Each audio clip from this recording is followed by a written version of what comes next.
प्राचीन काल में महर्षियों के आश्रम में एक अत्यंत साध्वी, भक्त और सरल स्वभाव की स्त्री रहती थी। उसका नाम था सत्यवती। वह बहुत ही निर्धन परिवार से थी, लेकिन दया, धर्म और सत्य का राह पर चलने वाली थी।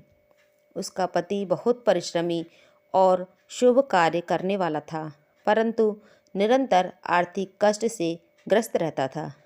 इतना परिश्रम करने के बाद भी परिवार में दरिद्रता बनी रहती थी। सत्यवती प्रतिदिन भगवान विष्णु और शिव की पूजा किया करती थी, भक्ति के साथ साथ करती थी, पर यह मन में अक्सर सोचती थी कि मेरे पिछले जन्मों के पाप इतने अधिक हैं कि मेरे घर में सुख समृद्धि नहीं टिकती है। एक दिन वह जल भरने नदी पर गई। वहाँ पर कुछ वृद्ध साधु बैठे थे।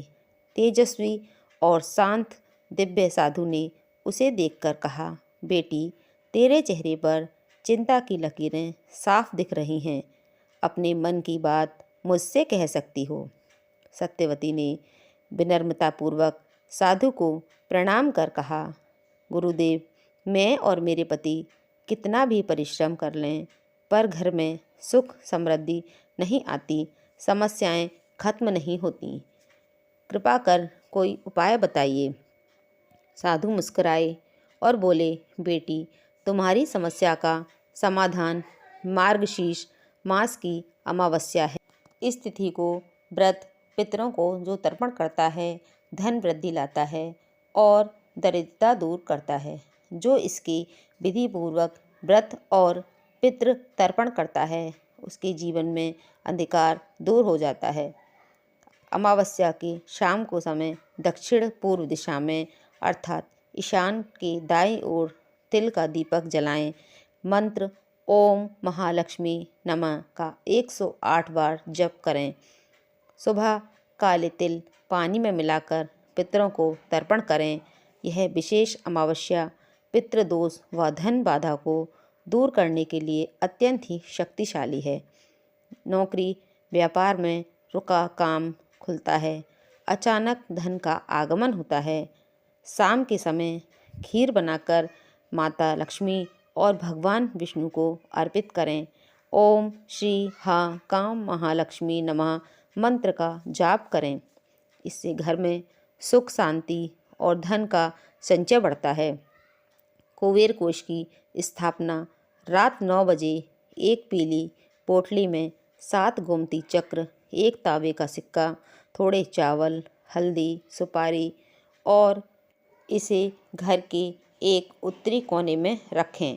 इससे आय बढ़ती है, व्यापार में लाभ होता है। सुबह पीपल के वृक्ष की जड़ में जल चढ़ाएं। शाम को दीपक जलाएं। ग्रहों से जुड़े धन अवरोध समाप्त होते हैं और घर में बरकत आती है। साधु बोले, बहुत समय पहले स्वर्ग में एक राजा था, अमित राजा। वह अत्यंत पुण्यात्मा था, लेकिन पिछले जन्म में कुछ पितृदोष के कारण उसे स्वर्ग भी पूर्ण सुख नहीं मिल पा रहा था। उसके मन में हमेशा उदासी और अशांति बनी रहती थी। एक दिन भगवान विष्णु बोले, हे राजन, पिछले जन्म में मार्गशीर्ष अमावस्या के दिन तुमने पितरों का तर्पण नहीं किया था। इससे तुम्हारे पितृ असंतुष्ट हो गए हैं और उनके असंतोष का प्रभाव तुम्हारी आत्मा पर दिख रहा है।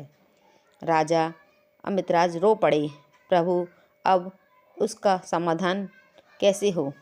भगवान विष्णु बोले, जो मनुष्य मार्गशीर्ष मास की अमावस्या को काले तिल का दीपक जलाता है, पितरों का तर्पण करता है, दान करता है, व्रत करता है, उसे पितृ ऋण से मुक्ति मिलती है।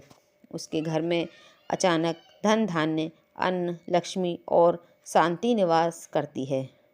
राजा ने अपने अगले जन्म में इस व्रत का संकल्प लिया और पितृदोष से मुक्त हो गया। साधु की बातें सुनकर सत्यवती ने मार्गशीर्ष अमावस्या का व्रत पूरे नियमों से किया। सुबह दान, स्नान, प्रातःकर तर्पण, काले तिल का दीपक, दान, शिव विष्णु आराधना, रात्रि में दीपदान, उसके व्रत के प्रभाव से उसके घर में लक्ष्मी का आगमन हुआ, व्यापार बढ़ा, पति को अच्छा कार्य मिला, सभी रोग और कष्ट समाप्त हो गए। साधु की कृपा और व्रत के प्रभाव से परिवार अत्यंत सुखी और संपन्न हो गया। इसीलिए यह अमावस्या सभी अमावस्याओं में श्रेष्ठ मानी जाती है। राधे राधे।